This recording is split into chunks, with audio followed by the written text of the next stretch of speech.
मी आजच्या स्वातंत्र्य दिनाच्या रायगडवासियांना, महाराष्ट्रवासियांना आणि देशवासियांना मनापासूनच्या शुभेच्छा देते। या निमित्ताने ज्यांनी स्वातंत्र्यासाठी आपल्या प्राणांची आहुती दिली त्या सर्व स्वातंत्र्य सैनिकांना, क्रांतिकाऱ्यांना सुद्धा आणि त्या तमाम नागरिक जे त्यावेळेला आपल्या स्वातंत्र्य मिळवण्याच्या चळवळीमध्ये सहभागी झाले त्यांनाही या निमित्ताने अभिवादन करते।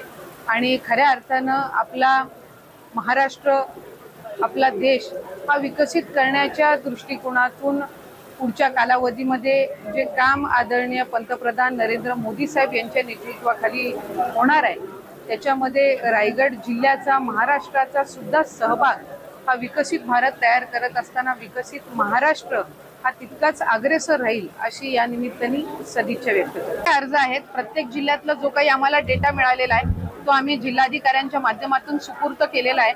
तिथं स्क्रुटिनी होईल। त्याच्यामध्ये सुद्धा काही असे आहेत जे पात्र ठरतील, काही असे आहेत जे प्रथम चौकशीमध्येच अपात्र झालेले असतील। हा त्यांनी एकदम सगळा जो रॉ डेटा आहे तो दिलेला आहे। याला आम्ही बायफर्केट करण्याचा प्रयत्न हा ग्राउंड लेवल पासून करत आहोत।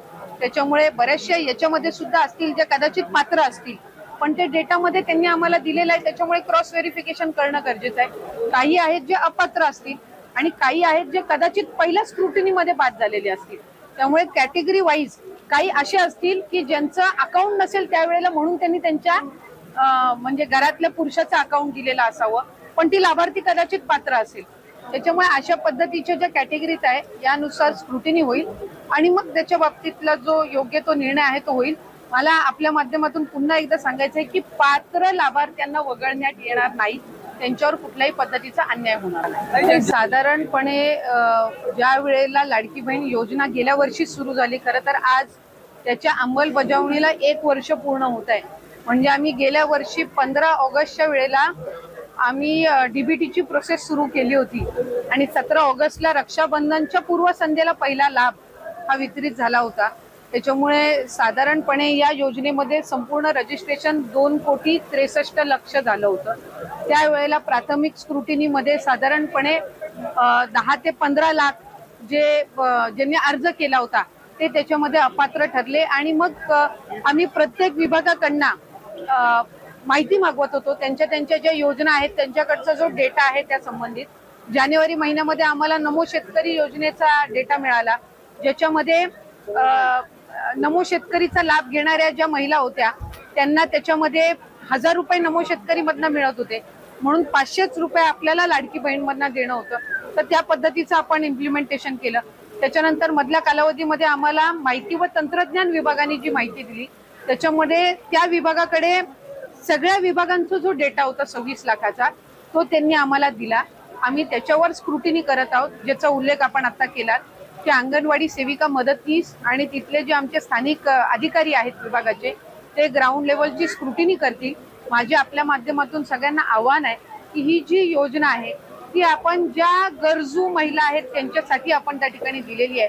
त्याच्यामुळे या ज्या स्क्रुटिनीसाठी येणाऱ्या आमच्या अंगणवाडी सेविका आहेत, मदतनीस आहेत, यांना आपण सहकार्य करावं आणि शासन जे काही आहे शासकीय नोकऱ्यांमध्ये जे होते आणि त्यांनी तरी सुद्धा लाभ घेतलेला आहे तर त्या संदर्भातली योग्य ती भूमिका हे शासन घेणार आहे, पण चुकीचा लाभ कुठं जाता कामा नये या दृष्टिकोनातून जी पावलं आम्ही उचलत आहोत याचं आपण सहकार्य करावं आणि आपल्याला वेगवेगळ्या शासनांच्या योजनांचा लाभ देण्यासाठी आम्ही कटिबद्ध आहोत। एक लाडकी बहीण योजनेचा लाभ जर एखादी चुकीची लाभार्थी घेत असेल तर तिला दुसरा कुठला तरी शासनाचा लाभ मिळत असणार आहे आणि त्यामुळेच तिच्यावर अशा पद्धतीची स्क्रुटिनी होत आहे किंवा कदाचित इन्कम निधी त्याच्यामध्ये पात्र होत नसेल म्हणून असेल, तर चुकीच्या पद्धतीचा लाभ हा कोणाकडे जाता कामा नये या दृष्टिकोनातून आपण ही स्क्रुटिनी करत आहोत आणि त्याला अधिकाधिक सहकार्य हे लाभार्थी नागरिकांनी करावं असं मी आपल्या माध्यमातून आवाहन करते। आपल्या रायगड जिल्ह्यामध्ये जवळपास 60,000 अर्ज सध्या स्थितीमध्ये स्क्रुटिनी होईपर्यंत थांबवण्यात आलेला आहे।